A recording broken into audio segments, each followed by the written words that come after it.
بسم اللہ الرحمن الرحیم۔ سال 2026 میں زکوٰۃ کا نصاب 52.5 تولہ چاندی کے اعتبار سے 5,03,529 روپے ہے۔ اصل میں زکوٰۃ کے واجب ہونے کا دار و مدار دو ہی چیزوں پر ہے، سونا اور چاندی۔ دونوں کے اپنے اپنے نصاب ہیں، اور چونکہ سونا اور چاندی دونوں میں زمین آسمان کا فرق ہے، تو نصاب کے مقرر کرنے میں چاندی کو بنیاد بنایا جاتا ہے۔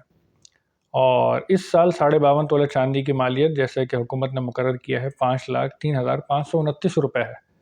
تو وہ لوگ جو کہ صاحب نصاب ہیں اور ہر سال زکوٰۃ نکالتے آ رہے ہیں، ان کے لیے یہی نصاب ہے۔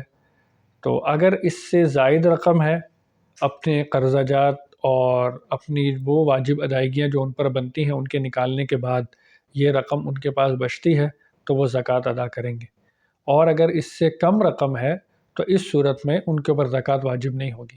تو اس اعتبار سے دیکھا جائے تو بہت سے وہ لوگ ہیں جن کے پاس مال ہے لیکن ان کے اوپر زکوٰۃ فرض نہیں ہوگی، جبکہ وہ رقم 5 لاکھ سے کم ہو۔ لیکن زکوٰۃ کا فلسفہ یہ ہے کہ لوگوں کی ضرورت کو پورا کیا جائے، ان کی حاجت کو پورا کیا جائے۔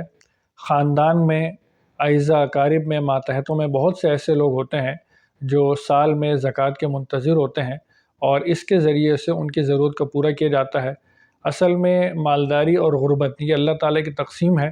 اللہ تعالیٰ اپنے فیصلوں کی حکمت کو جانتے ہیں، لیکن مسلمانوں کو اس بات کا مکلف کیا ہے کہ لوگوں کی ضرورت اور حاجت کو دیکھتے ہوئے ان کی ضرورت کو پورا کیا جائے۔ اگرچہ بہت سے لوگوں پر اس سال زکوٰۃ فرض نہیں ہوگی، لیکن اپنے خاندان، اعزا اقارب میں سے وہ لوگ جن کو وہ ہر سال زکوٰۃ کی رقم دیتے آ رہے ہیں، اگر گنجائش ہو اور وسعت ہو تو اپنے اس سلسلے کو جاری رکھنا چاہیے۔ اور اسی طریقے سے ہمارے ملک پاکستان میں دینی مدارس اور فلاحی ادارے ہیں جو بہت ذمہ داری کے ساتھ بہت بڑا کار خیر سر انجام دیتے ہیں اسی بنیاد پر۔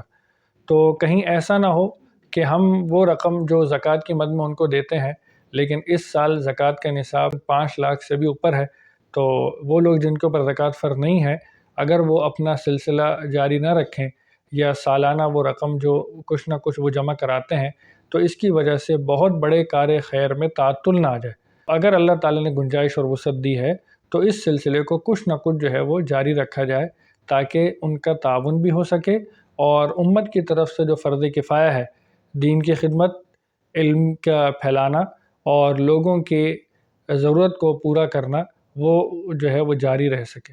تو زکوٰۃ کی ادائیگی سے بھی مال پاک ہوتا ہے اور انسان کو جو ہے وہ خیر اور برکت ملتی ہے، لیکن زکوٰۃ تو واجب ہے۔ اس کے علاوہ بھی اگر انسان اپنے مال میں سے وہ کار خیر میں حصہ لے اور لوگوں کی ضرورت پورا کرنے میں اگر حصہ ڈالے تو یقیناً یہ بھی دنیا اور آخرت میں کامیابی کا ذریعہ ہے۔ دنیا میں اللہ تعالیٰ اس کا نفع خیر اور برکت کے ذریعے سے دیتے ہیں، اور آخرت میں اللہ تعالیٰ اس کا نفع رفع درجات کے ذریعے سے دیتے ہیں۔ اللہ تعالیٰ ہمیں عمل کی توفیق نصیب فرمائے۔